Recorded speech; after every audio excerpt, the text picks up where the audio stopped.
আল্লাহ রাব্বুল আলামিন বলতেছেন কুল ইন কুনতুম তুহিব্বুনাল্লাহা ফাত্তাবিউনি ইউহিব্বুকুমুল্লাহ ওয়া ইয়াগফির লাকুম যুনুবাকুম আল্লাহু গফুরুর রহিম। আল্লাহ রাব্বুল আলামিন বলতেছেন, হে বন্ধু, আপনি আপনার উম্মতদেরকে জানায় দেন যারা আমি আল্লাহ রাব্বুল আলামিনকে ভালোবাসতে চায় তারা যেন আপনি নবীকেই যেন তারা ভালোবাসে। যারা নবী আপনাকে যারা ভালোবাসবে, মুহাব্বত করবে, দোয়া করবে, অনুসরণ করবে, তারা আগে আল্লাহ তাআলার অনুসরণে দোয়া করবে। আর যারা আপনি নবীকে যারা কষ্ট দিবে তারা আমি আল্লাহ সুবহানাহু ওয়া তাআলাকে কষ্ট দিল।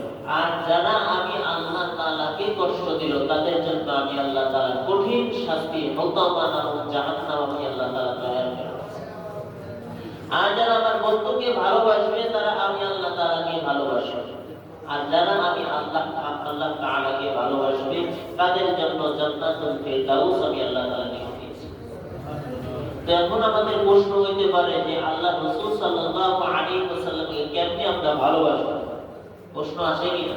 রাসূল তো এখন দুনিয়ার মধ্যে নাই, জিন্দা নবী রওজার মধ্যে শুয়ে আছে।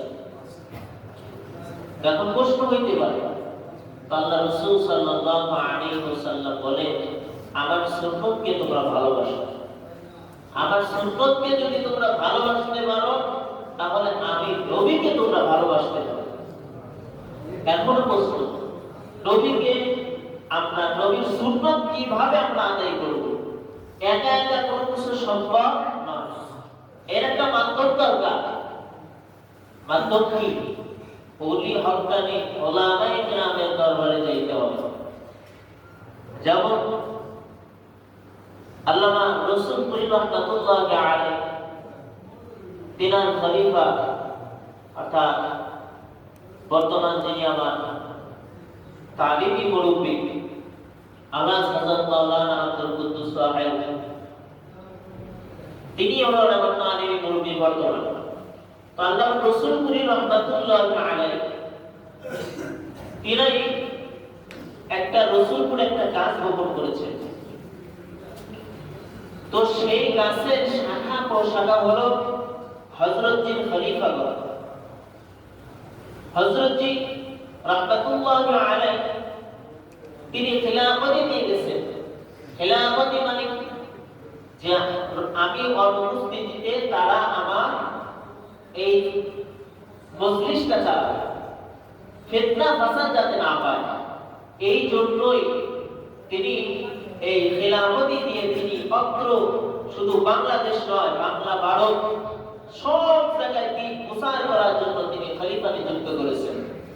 আল্লাহ রাসূল ইন্তেকাল পরেও সাহাবায়ে কেরামের মধ্যে খলিফা নিযুক্ত করেছিলেন। তরুণভাবে একা একা কোনো রাস্তা ধরা যাবে না। সন্তানকে বাবাই বলছে এই রাস্তাতে যাবি না, ডান রাস্তাতে যাবি না, বাম রাস্তা যাবি না, ডান রাস্তাতে হাঁটবি। সন্তান যদি ইচ্ছাকৃতভাবে বাম পথে যায় যদি ক্ষতিগ্রস্ত হয় তাহলে বলে দোষ কি বাবা না ওই সন্তানের? এখন আমাকে আপনাকে আমার শাইখ আল্লাহ রাসূলপুরী রাহমাতুল্লাহি আলাইহি তার খলিফা নিযুক্ত করে গেছেন।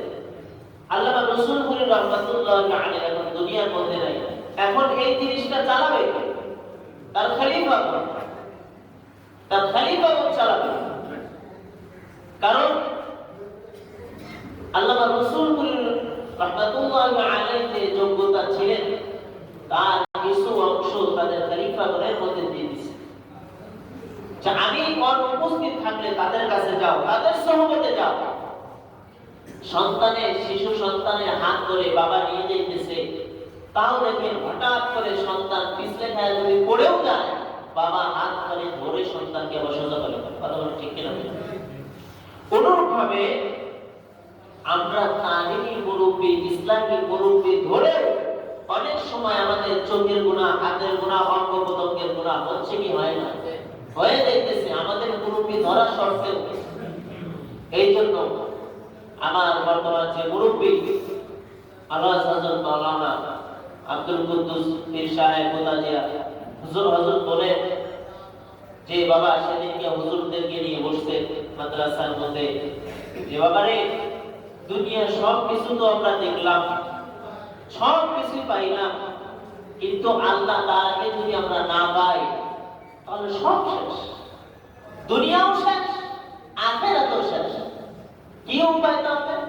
হুজুরদেরকে বললেন, হুজুর আপনি কয় পারা কোরআন তেলাওয়াত করেন, আপনি জিকির আজকার এইভাবে করবেন। এই যে একজন তালিবী মুরব্বী থাকা সত্ত্বেও আমরা যে হুজুরের সোহবত পেয়েছি, হুজুর আমাদেরকে বিপথে গুনাহ রাস্তায় গেলেও আমাদেরকে বলতেছেন, বাবারে এই পথে যাওয়া যাবে না, এই পথে আসা যাবে। তো যেই কথা বলতেছিলাম, আমার শায়েখ আল্লামা রসুলপুরি রহমাতুল্লাহি আলাইহি যে শাখা প্রশাখা বাংলা ভারতের মধ্যে ছড়িয়ে দিয়েছে, সেই একটা শাখা হলো মুতাজিয়ার ময়দান। মুতাজিয়ার ময়দান কারণ এখানে একটা দ্বীনি মাদ্রাসা। কারণ দেখেন আল্লামা রসুলপুরি রহমাতুল্লাহি আলাইহি একটা মাদ্রাসা করেছেন, তার সিলসিলা অনুযায়ী তার খলিফাগণ মাদ্রাসা করেছে। মিল আছে না নাই? সোহবত ঠিক আছে না নাই? দেখেন তাদের সাথে যাদের সোহবত, শরীয়ত এখানে আছে, মানের কত আছে, দ্বীনি এলেমের লাইনের ছাত্রদেরকে পড়ানো হচ্ছে, দ্বীনি শিক্ষা দেওয়া হচ্ছে, সব কিছু রাসূল সাল্লাল্লাহু আলাইহি ওয়াসাল্লামের সাথে যেমন সাহাবারা সুন্নাত আদায় করেছেন, রাসূল কিভাবে চলছেন, রাসূল কোনটা জিনিস অপছন্দ করছেন, কোন জিনিস পছন্দ করছেন, সাহাবায়ে কেরাম রাসূলের ইতাআত করেছেন, অনুসরণ করেছেন, তেমনি ভাবে রাসূল পর্যন্ত পৌঁছানো হতে মানে পৌঁছাতে পারবে কিভাবে, রাসূল পর্যন্ত পৌঁছাবে কিভাবে? রাসূল পর্যন্ত পৌঁছাইতে পারবো ততক্ষণ যখন আমি আর আপনি একজন মুরব্বির হাতে যাব, মুরব্বির হাতে হাত রাখবো, মুরব্বিকে যখন আমি আপনার পুরো যে কি আজকে সারাদিন কি করেছি নিজের ইসলাহের জন্য, এমনও লোক আছে যে নিজের মনকে নিজে আপনার নফসকে বলে, নফসই বলতেছে আমি ওর কাছে যাবো, ও তো আমার ছোট, বয়সেও ছোট, এলেমেও ছোট, ও তো গুনাহ করে, ওর কাছে আমি যাবো কেন? কিন্তু বাবা রাসূলুল্লাহ সাল্লাল্লাহু আলাইহি ওয়াসাল্লাম বলেছেন, মানুষের কোন সময় খারাপ জিনিসটা দেখবে না, কারণ প্রত্যেকটা মানুষই গুনাহগার।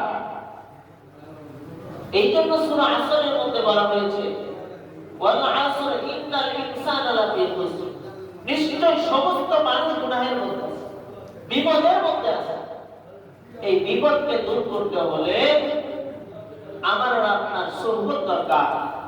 যারা বলে সোহবত লাগে না, সোহবত দরকার নাই, তাহলে আপনারা ভেবে চিন্তে জবাব দিবেন, শয়তানের কি কোনো মুরব্বী আছে?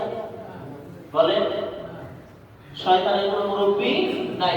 আবার এমন লোক বলে যে পিতা মাতা বেঁচে থাকে কেন মুরব্বী ধরবো?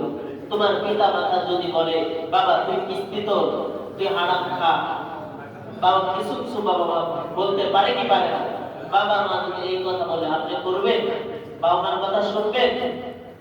আপনার বিশ্বাস যদি আপনাকে বলে অমুক জায়গাতে কিস্তি তোলা, অমুক জায়গাতে এই কাজ কর, মন্দ কাজ কর, আপনি শুনবেন?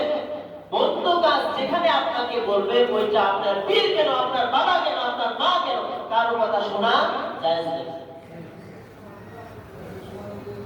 এই জন্য যতটুকু কথা বললাম সর্বমূল পয়েন্ট হলো আমার আর আপনার হক্কানি তালিবী মুরব্বি ধরতে হবে। এই হক্কানি তালিবী মুরব্বির কাছে যদি আমি যাইতে পারি, দেখা যাবে আল্লাহ পাক রব্বুল আলামিন কান